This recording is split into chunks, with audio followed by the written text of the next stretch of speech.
Hello, hi. Today we have a special guest, Sandy Weaver, who is the author of the book Happy Vet, Happy Pet, and she's also the director of Center for Workplace Happiness. She is a mindset expert, so she's going to explain to us in a few moments also what that exactly means and what she does. And welcome to Arash's world. So it's all yours. Hi. Hi, Thank you, Sandy. Arash. Thank you very much for the invitation to be here. I'm looking forward to playing with you. Absolutely. So could you please just introduce yourself? I mean, what is something that's important to you? How would you define yourself in just a few minutes? What would you say about yourself? What sticks out Oh, here? well, clearly I'm about 15 years old.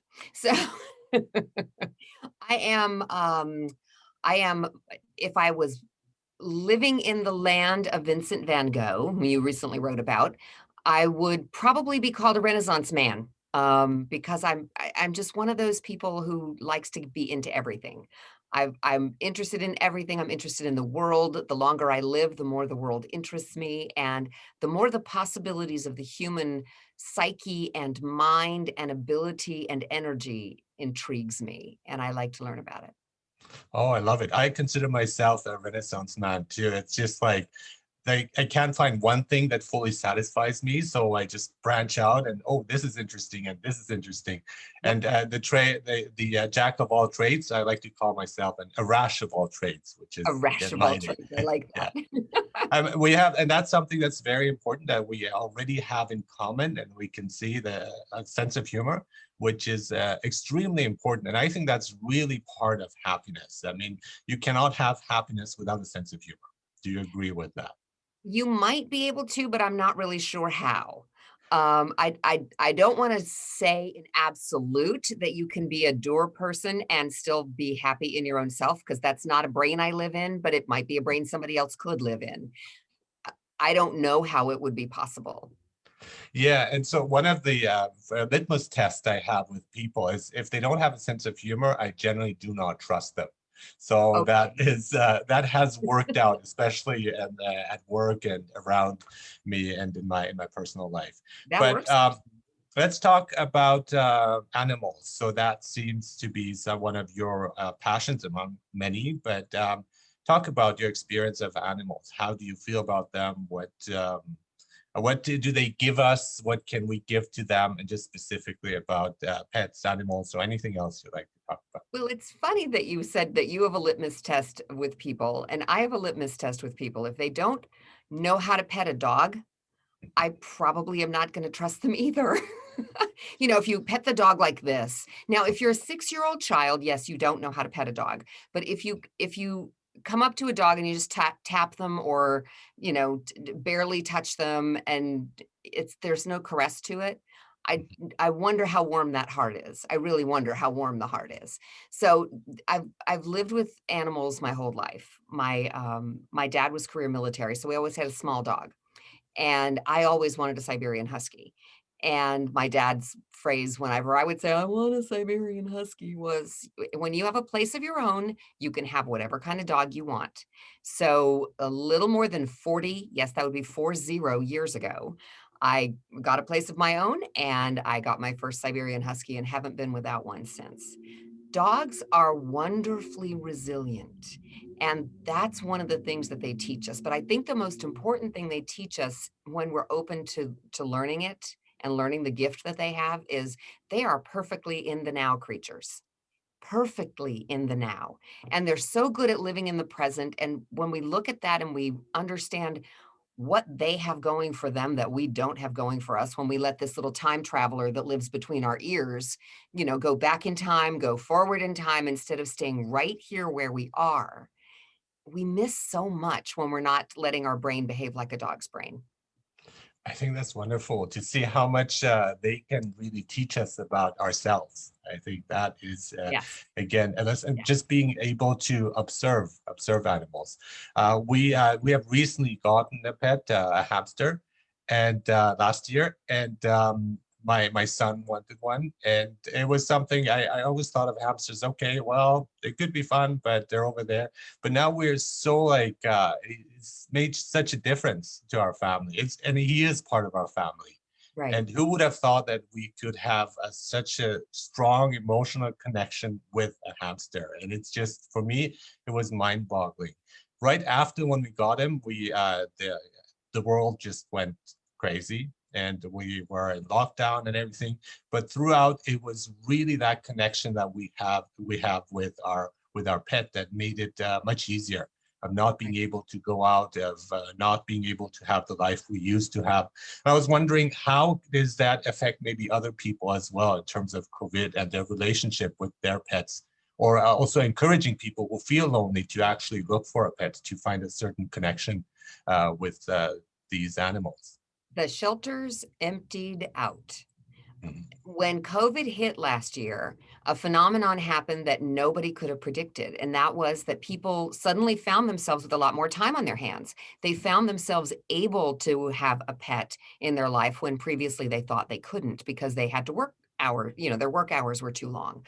So shelters emptied. People went and adopted right and left. There, I was talking to someone earlier today. I have a friend who's looking for a Shiba Inu puppy, and the man that I put her in touch with said his waiting list is 2.5 years long. Now, he is a very good breeder and very well respected Shiba Inu puppies, and people know they go to him because they really love his Shiba temperaments. And but so his wait, because he doesn't breed a whole lot, his waiting list is 2.5 years long. That's not uncommon. People are wanting to add furry creatures to their life, or finny creatures to their life, or feathered creatures to their lives, or tiny fuzzy little cute things that make funny noises and roll around the house in a hamster ball. Yeah, it. I think pets help us feel a little bit more connected to the entire community that is planet Earth, and also feel a little bit deeper sense of purpose, where we might be just, going along, going da da da. Yeah, I'm for me. I'm for me. I've got the car I want. I've got the house I want. I wear the clothes I want. I eat the food I want. And then all of a sudden, you get this little dependent creature, and they give you so much, and all they ask for in return is everything. And we're happy to give it. We're happy to give it. And I think that has been an eye opener for a lot of people. I've talked to a lot of people over the last year who never ever imagined that they could, like you, kind of said the same thing, never imagined that you could have as deep a connection to a non-verbal creature that you share your life with. And it's amazing they have their own personality and how that develops. And so our hamster was really scared and like suspicious of us and like afraid of everything. And now he's just like the calmest creature ever. And he just like, we can see he communicates with us and he Right, has his own personality. And that is something that once you have an animal in your possession as a pet, you realize they are unique like we are. So there is so much that we do have in common, uh, right. humans and animals. So what's the biggest change in your son that you've noticed since letting him have a pet? He's always been caring, but it's just wonderful to see him take care of his pet and always be with him. And our hamster ran away for half a day or pretty much all day once, and we were terrified. And so one of the most moving moments for me was when he came back and my son just like was in tears, so happy. And we just realized like what a loss it would be once he's gone from us. Mm. But and that's something that's it's concerning because unfortunately their lives are sped up and they have less time than we do. But then the other idea is just, we have to take advantage of the moment, every moment that we have. And in pet years, in hamster years, every moment counts so much more. Right. And so it's not to be wasted, it's to be enjoyed with good food or with a great company and activities that we like to do. And Yeah. so I think that is also a lesson, but also again, his emotional connection here with, he's an only child, my son. So it's basically feels like a brother to him, which Mhm. is pretty amazing how that is even possible. Right. And how old is your son? 12. Oh, okay, cool. So one of the things that I tell people who are old enough to understand this, who are going through a loss of a pet, is to think about the energy of the pet and the love that you had as the pet is making your heart bigger and stronger. So every single pet that you have, even when they're gone, your heart is bigger and stronger. Mhm. because you loved that pet. Mhm. And that works with people too, when you Yes, have yes, animals. Yeah, yes. And it's a few years that we'll have with our hamster, but it will be cherished in every moment of it. And yeah, that's definitely true. So the what about vets who are here responsible to take care of our pets when they're not feeling well, when they have issues? And just thank goodness my wife is a nurse, so we do check with her if there's anything to guide us. But perfect. I can imagine that vets who feel at times overwhelmed with stress. There's a lot of focus on the medical profession, but I think not enough credit is given to vets who are dealing with our loved ones, which are our pets. This is the other our other loved ones, basically. Right, right. And in many cases, there's not much they can do, like in the medical profession, too. So I was surprised, shocked to hear, and it was last year I read a book that talked about there is they tend to be often suicidal vets, and because of all the stress and the emotional turmoil that they have to go through. Could you comment a bit on that, please? Sure. It actually starts with who veterinarians are. Mhm. And most veterinarians knew they wanted to be a veterinarian since they were your son's age. Mhm. Most of them started thinking about or deciding to become a veterinarian between the ages of 8 and 13. And so that's really early to know something. It feels like a calling to them. It does not feel like a profession or a job. It feels like a calling. They are called to care for animals. This is what they've wanted to do since they were a child. And when you go sit with the guidance counselor in school, or you do just a little bit of research on Google, you find out that getting into veterinary school is very difficult. And part of the reason is because there are far fewer veterinary schools than there are medical schools. So it's easier to get into medical school and become a doctor than it is to get into vet school and become a veterinarian. So Mhm. that's the first problem. And so to counteract that problem, what they have to do is get really laser focused. They have to become a straight A student. If they weren't a straight A student already, in order to get into vet school, they are going to have to be a straight A student for the rest of their elementary school, middle school, high school life in order to get into vet school. So they're going to have to be really focused. They're going to have to spend their after school hours and their summer vacations either taking AP classes or taking volunteering at shelters or working at an animal hospital in order to be able to put that on their I need to get into vet school resume. That getting there, they become very focused, very driven. That's who they are, real type A, which means they're very hard on themselves. They expect a lot of themselves. They expect themselves to be perfect. Everybody else cannot, they let everybody else slide. Everybody else gets to be a human being. They expect themselves to be perfect. They expect to know the answers to every question. They don't ask for help easily, and they don't ask for advice easily. And so here they are, driven to get into college, then driven to get into vet school from college. Vet school is very expensive. Most veterinarians graduate and become veterinarians with somewhere between 150 to $500,000 in debt. It's a lot of money to become a veterinarian. And when they graduate as a first year veterinarian, they make about half of a first year human medical doctor. They're still a medical doctor. They're just an animal medical doctor. Same level of doctor, same level of skills, just a different different body that they practice on. So human doctors on average make about $180,000 their first year out of vet school. Veterinary doctors about 93,000. So you see it takes a lot longer for them to retire the debt, and a lot of times the debt is higher because it doesn't cost as much to go to med school because there's more competition for medical schools to get, it's easier to get into them is what I'm trying to say. And so you've got this perfect storm of a perfectionist who finds it very hard to ask for help, who is driven to care for animals, who is deeply in financial stress when they come out of college. They're not making enough money to retire that debt easily. And they're typically late 20s, early 30s. So they're in their early family life. So They have to try to find a work-life balance over here. They have to try to retire all this debt over here. They have to try to start a practice over here or become an associate vet in someone else's practice. And they find themselves dealing with clients who treat them like it's a transaction instead of like it's a professional relationship.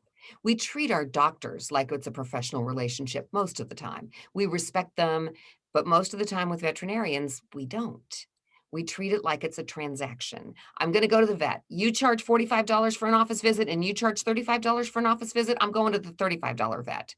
Never mind if that's the right vet or not. You know, if it's a good fit for you, if it's the person that you can really talk to or the person who is very intuitive about caring for your animal. Because remember, human patients can tell you where it hurts. Animal Exactly. patients cannot. It's really they start life as a veterinarian about 18 steps behind the start line, and it just gets worse from there. Yeah, I mean, you touch upon all of these things that I wanted to ask and comment on. So one of the things is that lack of communication. I think that also causes more stress because when you have a human patient, they can communicate with you. It makes it easier for you to figure out what the problem could be, as well as you can give them comfort, hope, and you can talk to them. There's that level of communication which would not exist with animals, obviously, but also in terms of our society. I mean, how we perceive basically different grades of doctors. You're a medical doctor, you're a dentist, you're a psychologist, you're a vet. And that kind of perception of like, yeah, there are different levels and I take you less seriously than the other guy because of what you're doing. And not respecting people, not putting them on the same level. I think that is a serious issue and that we have in our society of that grading of seeing people more useful perhaps than other people, whereas everybody is doing something useful. I hope I'm doing something useful with my blog. So these are things that are often not considered. Yeah. So in terms of it was I had another point to make, but I just lost my train of thought. It'll come back. It will come back. Yeah. Yeah. So yeah, I think that that dealing, yes, the dealing with others, that's why they see them as hired help, perhaps. Yes. People who go to the vets and don't see them as the person who could really help their loved one. And I think that's how we need to perceive it.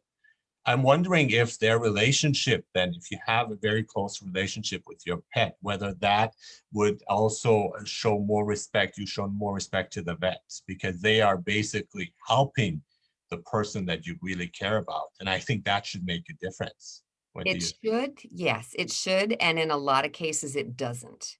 In a lot of cases, the client walks in and they've Googled the symptoms and they know what it should be and they know what it should cost, and they instead of going in and saying, "You're the doctor, here's what I've noticed. Can you please see if figure out what the problem is?" Instead of that, they walk in and they say, "Well, I think my dog has Addison's disease. And so we need to treat it for Addison's disease. And my dog has Addison's, and that's what it is. And it shouldn't cost any more than $125 for the test. And then the medication, I know she's going to have to be on it for the rest of her life, but it shouldn't cost any more than $30 a month." Yeah. So your veterinarian who has spent their entire life trying to be an A+ student, you just gave them a D- by walking in and telling them, "I value you so little that all I want you to do is dispense the medication that I tell you." And it's interesting because we don't see our own medical doctors that way. And we don't Right. say, oh, how much are you charging? So I'll go to the cheaper doctors. So Right. it's just amazing how that, but I wonder if like maybe the government could do more stuff or in terms of the insurances, if they could be, I don't know if there is actually, I'm not aware of that, some sort of pet insurance that would There be is. included. Yes, and it really is, if you're gonna have a pet, having pet insurance makes Mhm. so much sense, because it used to be that veterinary medicine was much more rudimentary than human medicine. Now, there was a time when human medicine was ghastly rudimentary, and it progressed, but veterinary medicine didn't keep step because the diagnostics weren't there for animals the way they are for people. There's just not the financial investment in it.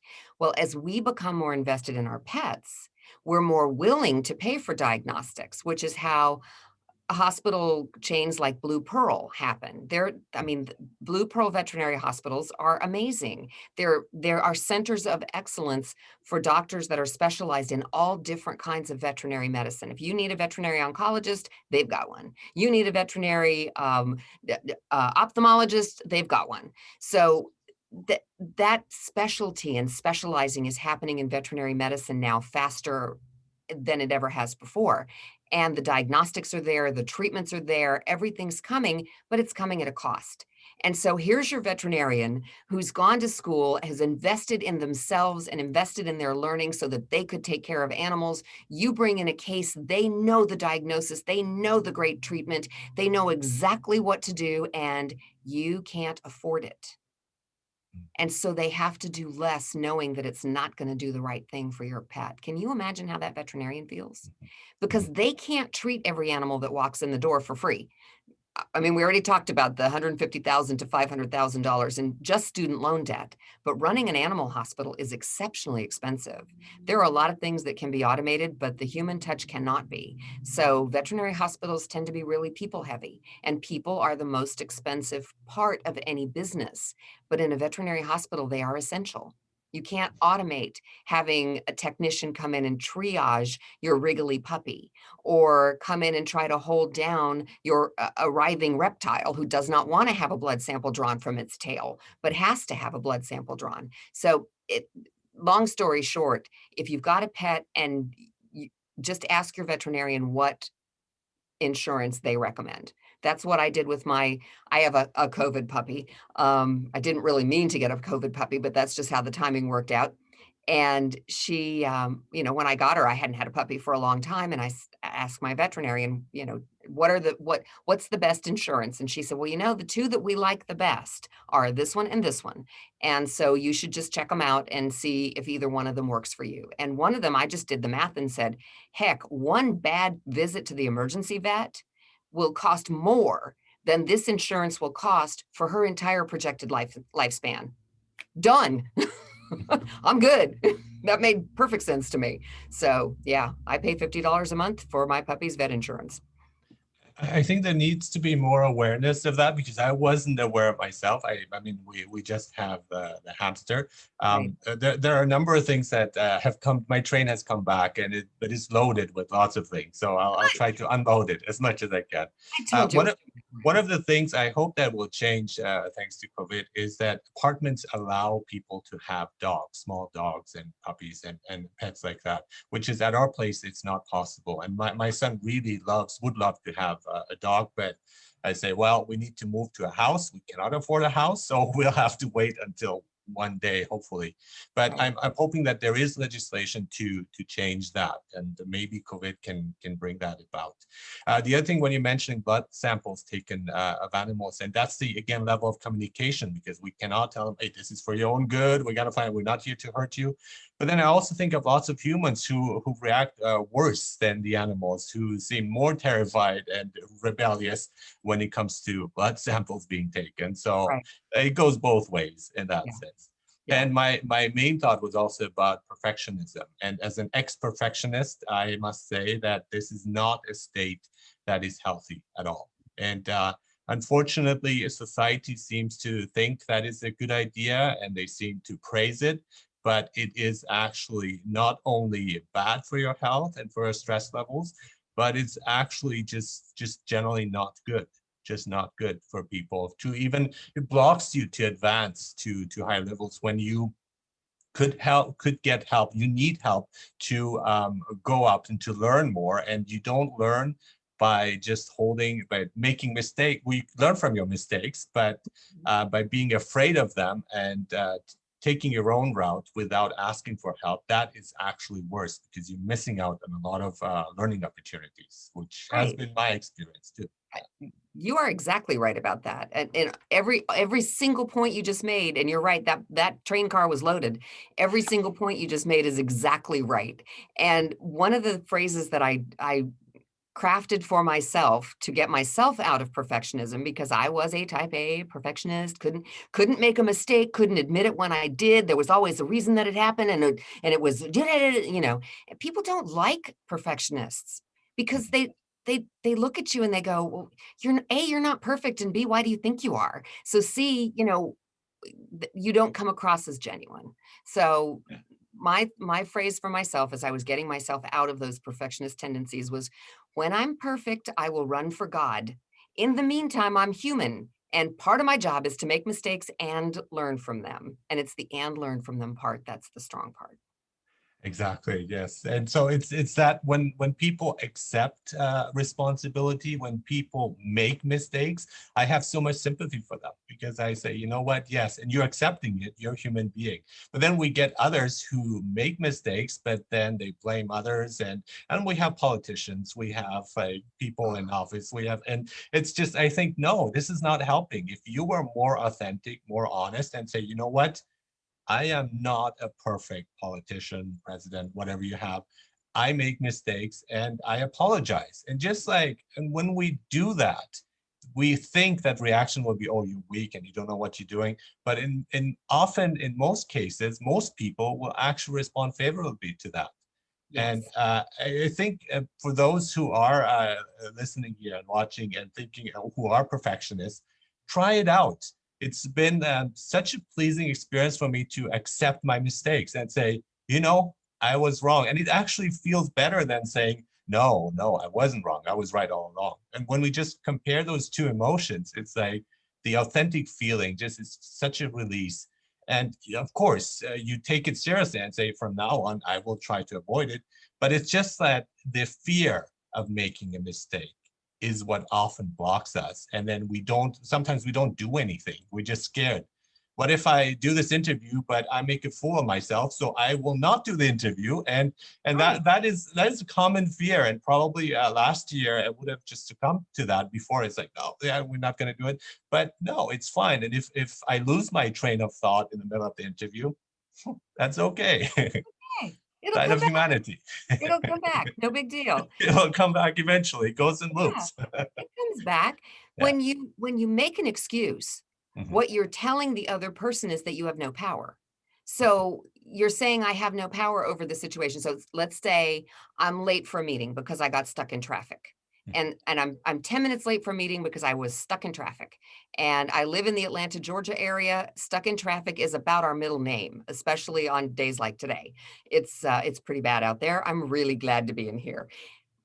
So I'm late to a meeting because I was stuck in traffic. Instead of thanking the people in the room for their patience in waiting for you, you have disrespected them by walking in, expecting that they waited for you, and then blaming other things, outside things over which you claim to not have control Mhm.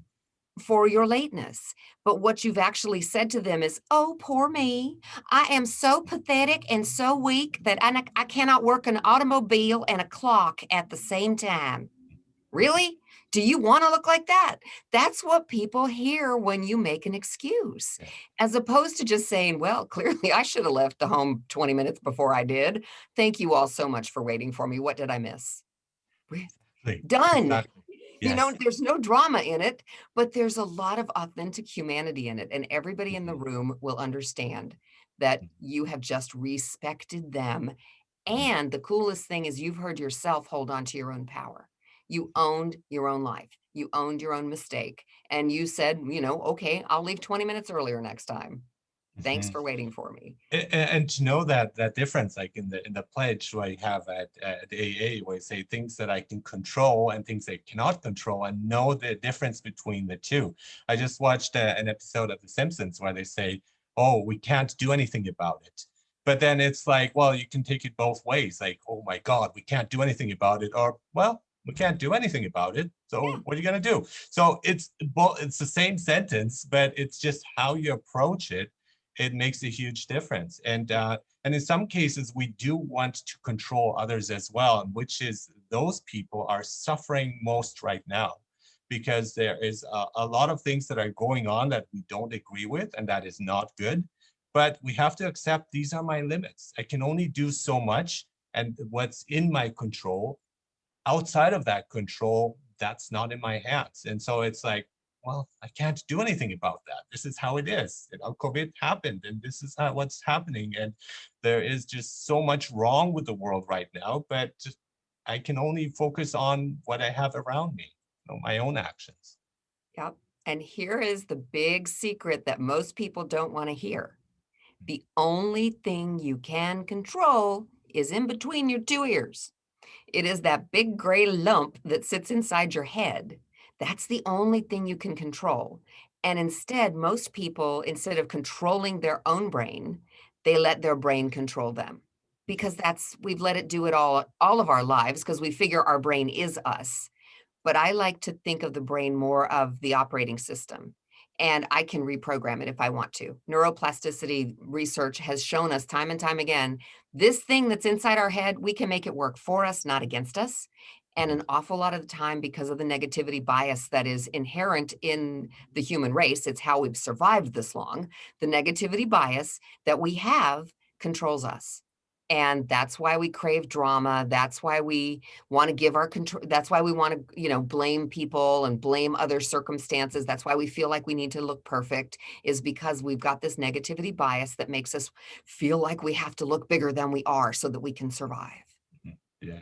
And seeing everything as threatening when it's not always the case. Just to go Exactly. back to the example of being late, let's say for a meeting, and we think, oh my God, now I just blew it.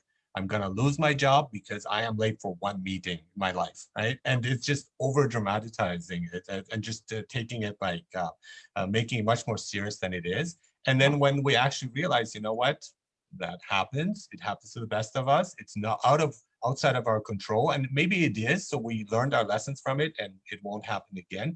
That is so empowering. And then you don't have to be on the defensive, you don't have to make excuses, you just accept it for what it is and then move Exactly. on, like you Yep. say. Yep.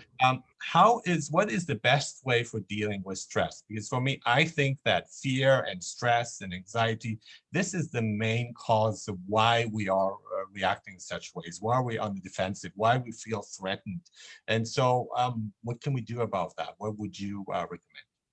Reframe, reframe, reframe. But before we reframe, my favorite tool for people and usually what happens when somebody is stressed is that they're letting their brain go down a path that does not serve them.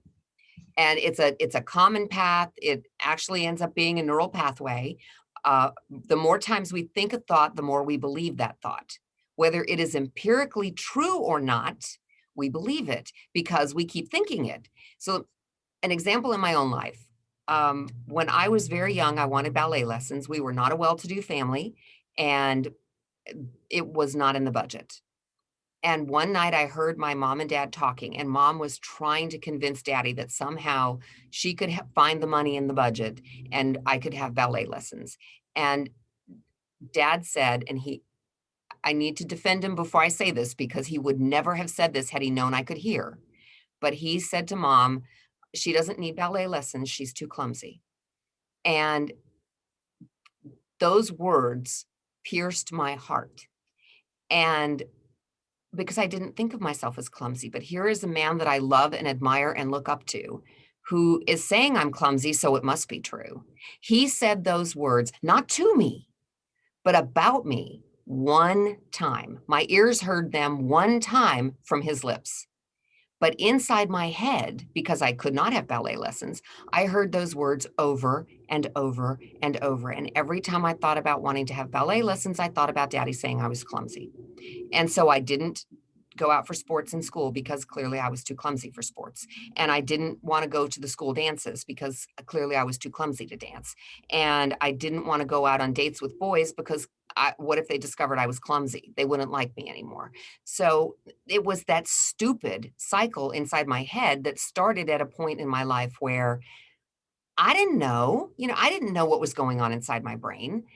And when I did finally figure it out, right, this did not come from studying neuroplasticity. This came from reading a Cosmopolitan magazine. When I was about 18 or 19 years old, there was an article about how to get over or break up with the man of your dreams. And the concept of the mental stop sign was introduced. So I love this concept and it works beautifully. Anytime you find your brain going down a self destructive path, on autopilot because you're just allowing it to go there. There's a neural pathway and your brain is playing while you're not paying attention. Your brain is going, well, let's just go here.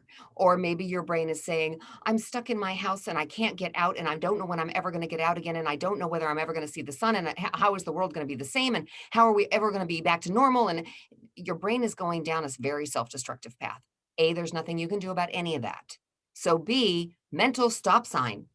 Mm. When you notice these thoughts, and this is the challenging part. All of this sounds so simple, but this is the challenging part, catching your brain doing it. It's important, just like training a pet, it is very important to be very consistent. Actually, I never was a mother, but it's probably the same with a child. The more consistent you are, the better your efforts are at raising a functioning adult.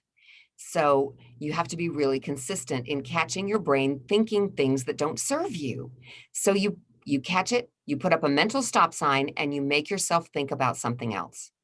Now, if you can't think about something else, sing a song, because you cannot think self-destructive thoughts and sing a song at the same time. Doesn't matter which song it is. If you're in a place where people would hear you singing and you don't want them to do it, hear you singing, then sing it inside your head. But sing a song, because that will interrupt a negative thought process. And the more often you do that, the easier it becomes to notice your brain doing that. But we've allowed our brains to run rampant for their entire lives. Mhm. And it's about time we put some reins on them and make them work for us instead of against us. Mhm.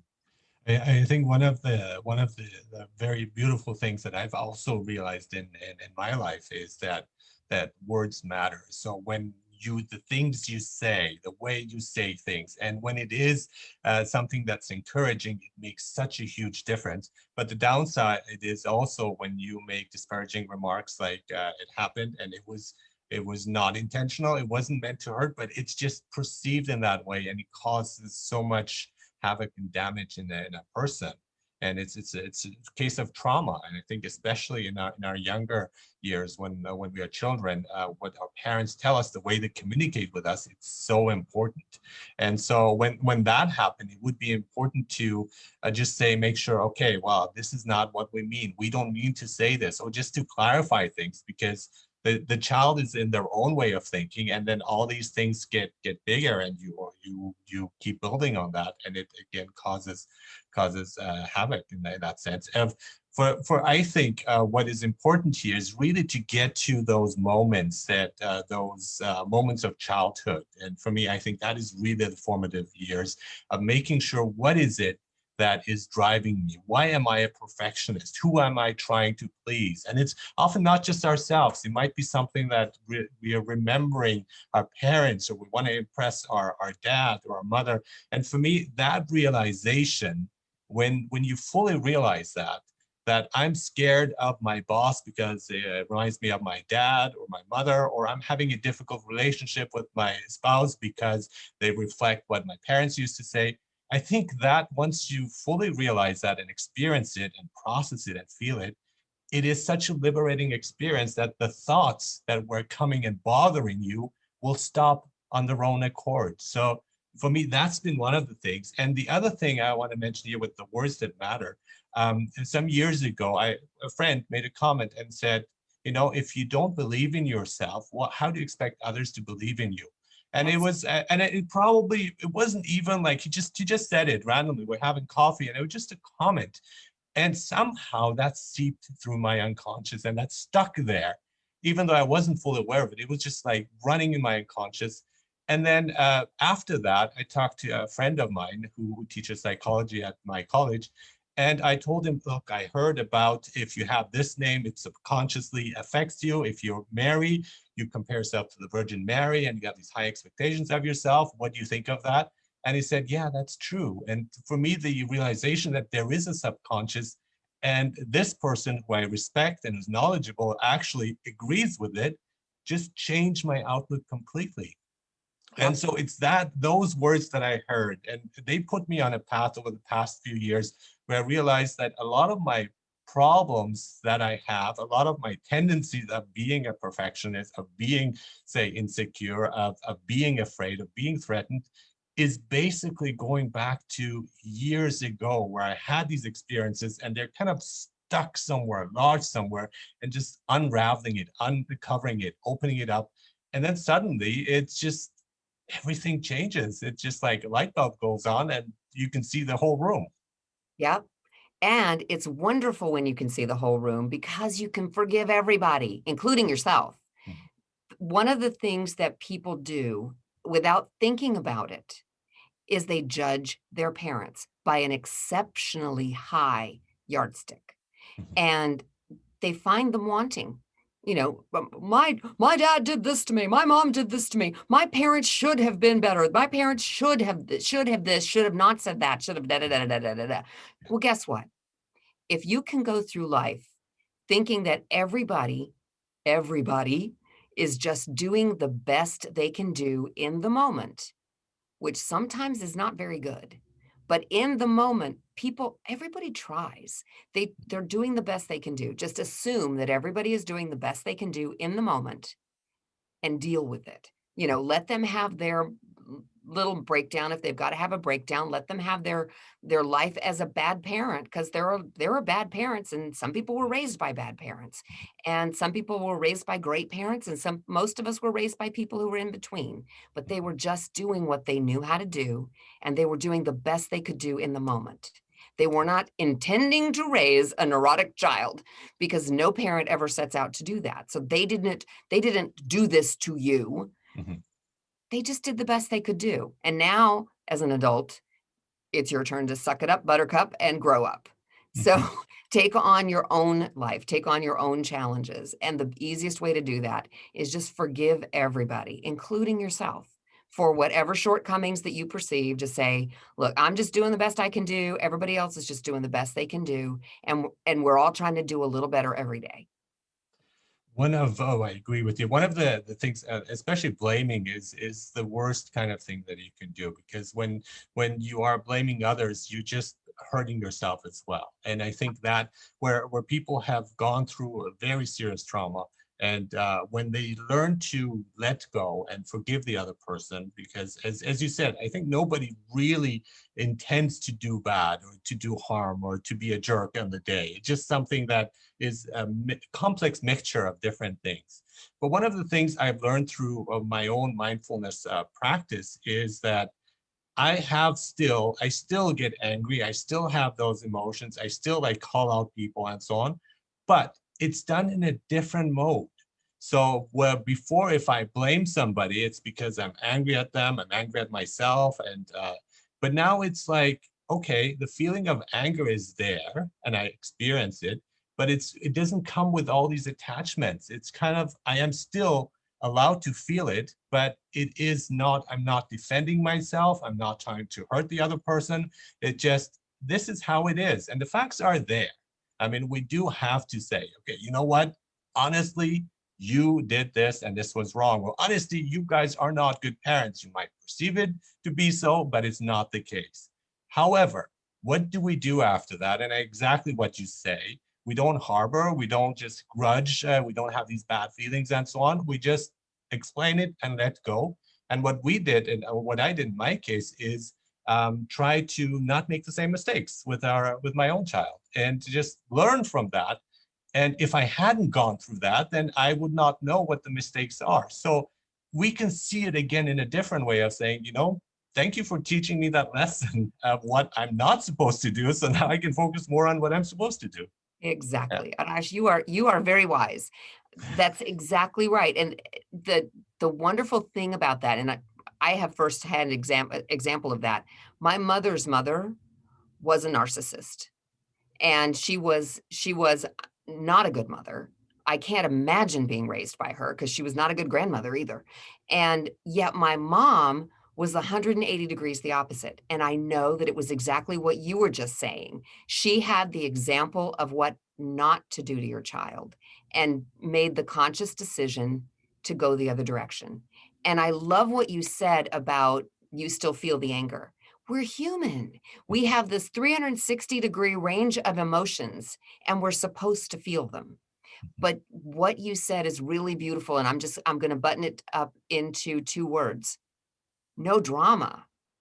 because it's the drama that we draw around our emotions that causes the clash. We are allowed to feel them, and then we just let them go. We feel them, we learn from them, we can let them go. And we do that by just reframing. If we think that the other person, okay, let's just say I got rear-ended in traffic. And if I just go back there, rah, rah, rah, rah, rah, rah, rah, you hit me on purpose. You were probably on your phone. You're a terrible human being. No, no, no, no, no. Who am I hurting?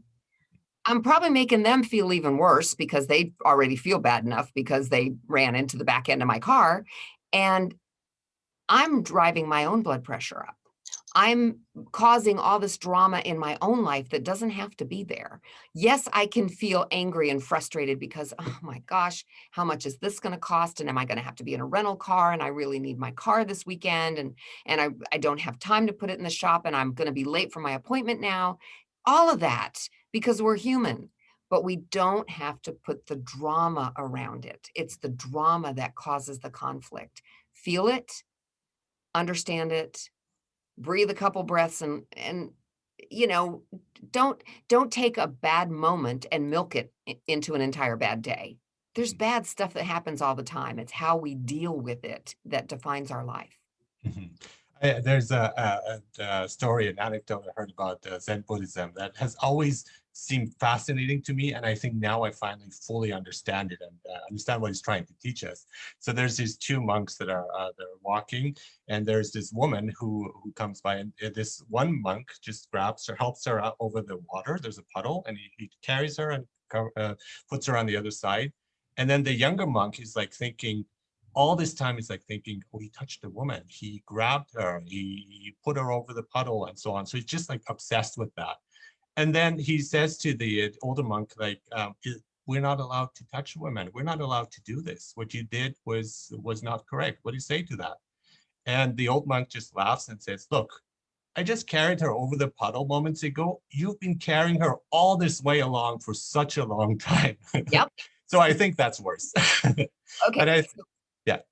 I was just going to say, this is where I channel a Disney movie. Let it go, let it go.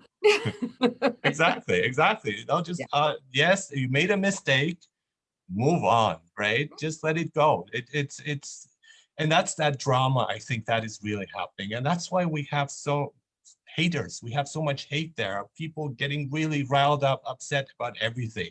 And it might be for a good cause, but still, anger, we just have to be able to manage it. And one of the things I've learned too is not to take it personally. So when the other person is angry, I just see it as a reflection on them. Okay, you are suffering. You're angry. And when you say you call me stupid, it's basically that's how you see yourself. And I feel sorry for that. And I want to show you compassion of being able to understand, why are you angry? What's causing your anger? And it's not the guy in the traffic. It's not the person at work necessarily. It's something else that's causing it. And it will be with you wherever you go. Even if you go to a place where there's no traffic whatsoever, you'll find something else to get angry A about. coconut landed on my head. Oh my gosh, I'm Exactly. gonna have to kill the coconut tree. Yeah. Yeah. And so the problem is not others in many cases. The problem is oneself. And as you said here, one's perception of oneself, of not being authentic, of letting these things pull us down, the negative thinking. And yes, that exists with us. And it's again also human nature, but we can also control it. We can be the captain of the ship, basically. The waters are going to be there. It's going to be stormy occasionally, but we can move the ship about. At least we have some control, not absolute control, obviously. Yeah. But we have a lot of control. And this was a Facebook meme that I saw, and I just thought, I'm taking that with me because there's so much wisdom in that. It is not the water around the ship that sinks the ship. It is the water that gets into the ship that sinks the ship. Think of yourself as the ship. What are you letting in? What are you letting bother you? What are you taking personally that is not personal? And uh, a sentence that seems to resonate with a lot of people that I work with is what other people, and they laugh at it to start with. So you're allowed to laugh. It's okay. What other people think of me is none of my business. I agree with that. I agree And with most that. of the I time like it's that. not even about me. It's Mhm. about them. As you just said, it's Yeah. about who they are. It's about an experience that they've had. It's about their perception of me, which is still about them Mhm. because it's still not about me. Their perception of me might have nothing to do with me.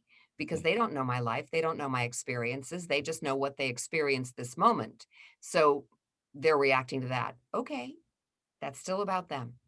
And And even if it is personal, it depends on me too, whether I want to react to that or not. You know, when right. you make a personal comment, I can check and say, you know what? Yes, you're right. I'm always late. That is a fact. Or I can say, nah, and it doesn't bother me because it's not true. And it shouldn't bother me because I know it's not true. So it's that kind of, again, there's no need to look for excuses to defend oneself and just take it in. Okay, I'm sorry you feel that way, and move on because Yeah. it does not affect me. And I Or think, thank you for the feedback. or thank Thank you you for for the the feedback. feedback because you are Acknowledge. right. Yeah. Yep. Or it does, thank you for the nice thing about thank you for the feedback is it does not say they're right. Okay. You're not saying I agree with you. You're saying I acknowledge that I hear you. Mhm. And so they feel heard. They feel acknowledged. So thank you for your feedback. Mhm.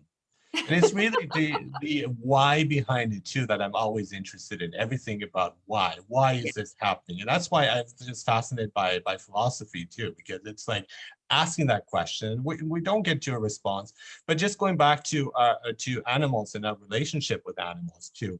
I tend to be harsh on René Descartes, the French philosopher who, with his dualism and mind and body, and I'm still tough on him. And I'm going to be actually tougher on him and say a lot of these problems that we have with our relationship with animals is because of him. Because in many ways, he said, well, animals are just machines. They don't have a soul. And I think that is like in the back of our minds and it's passed on through philosophy, through traditions. And that is simply not true. That's simply not true. I agree with you. I cannot look into the eyes of any animal. Now, I might have to insects accepted.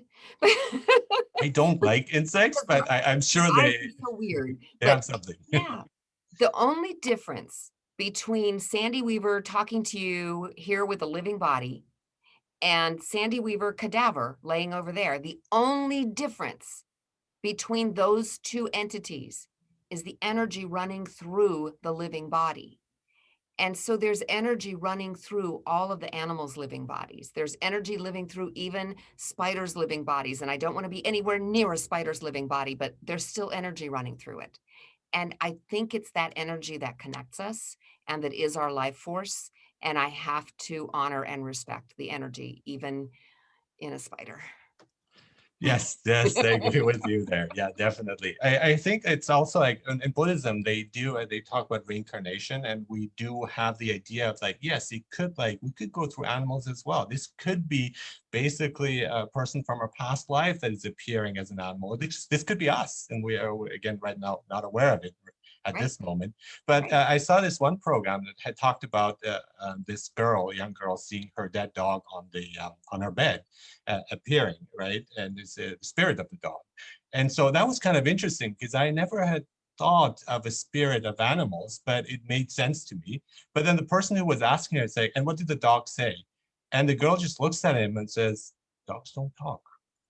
And that applies to spirits as well. So why would you expect that to be any different?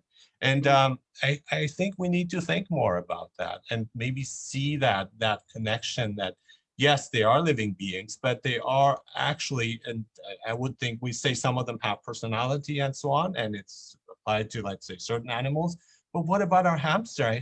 Definitely has personality. Oh, So yeah. can we extend that, and realize that that exists? I totally believe it does. Mhm. Every single dog that I've had in my entire life, which is not a short life so far, eh, has had a completely different personality, a completely different way of being, a completely different feeling to me. Their energy feels different. Mhm. Um, I if they're not souls in fur coats, I have no idea what a soul could be. Mhm. Mhm. Yes, definitely. There's a program I watched about the dog whisperer about dealing with difficult dogs. And Mhm. what I've always enjoyed about the program is that this dog psychologist did not really work with the dogs themselves, but worked with the owners. Yep. And so a lot of the problems is actually not the dog in many cases. It is the owner's psychology, their own problems that they are projecting as parents would on their kids, on their offspring. So I found that very fascinating. So it's like, yes, he's a dog psychologist, but he works with humans. Oh, and one of the things that we as humans forget is that we're the ones with the big overdeveloped brain. Mhm. And we expect our pet to be able to think like we can, when it's our duty and our goal in understanding our pet and being a great pet steward is to learn to think like they do. Understand who they are, understand what motivates a hamster, what motivates a dog. When I'm training a dog, I look for the dog's button, and every dog has a button. And the button might be its favorite toy, the button might be cheese, the button might be tuna fudge, the button might be petting or praise or a belly rub, but every dog has a button. And if you find that dog's button, you know what will make that dog motivated to work with you and learn and play with you. So I can train dogs to do all kinds of different things because I know how to find their buttons. Would you agree? Would you agree with the statement that a lot of, especially dogs, I think, but probably other pets as well, that a lot of dogs reflect their caregivers' personality and sometimes even looks. They physically look the same as well as their characteristics. Would you agree with that? That I think a in many lot of, cases. yes, and I think in a lot of cases, it becomes more so because the human adapts to be more like their animal. Interesting. So I think two souls come together Mhm. and they become more alike. And as far as the physical characteristics, that maybe they chose a pet that was going to look like them, or maybe they chose a hairdo that made them look more like their pet. Perhaps, yeah, but that might be a subconscious thing. It's like, Yeah. oh, looks like me. But I find that very interesting too, in terms of personality and how that is also, and they absorb it. So when you have a pet in a, let's say, dysfunctional family, then the pets get stressed as well.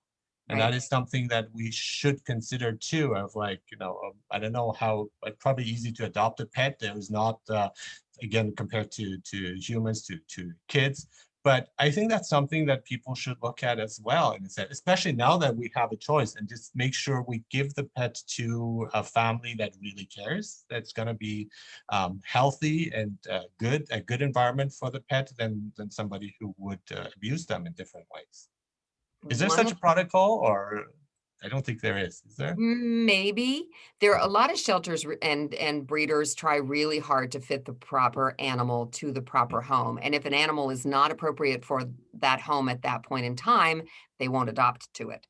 Um, One of the things that is interesting to observe is that when somebody comes to you with an animal, and talked to several veterinary behaviorists about this, they come in with an animal that's showing certain behaviors.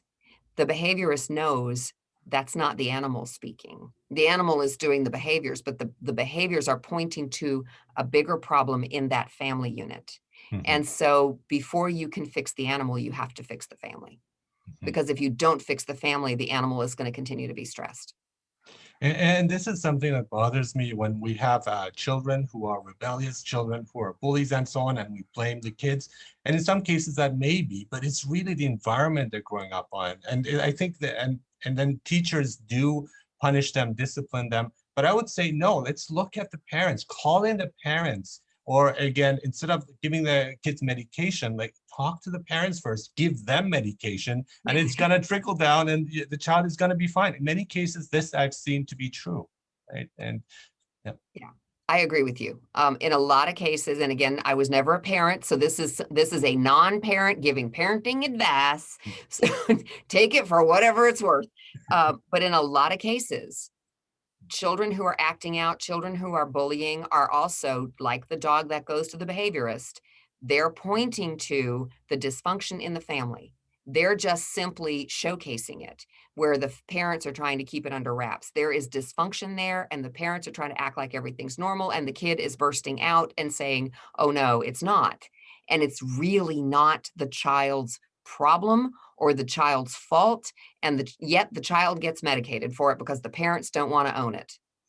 Yes, And that that's a is sad, shame. and yes, that is very sad and a That's shame. not And I every hope, case, but it is a lot of cases. and probably most cases, I would say.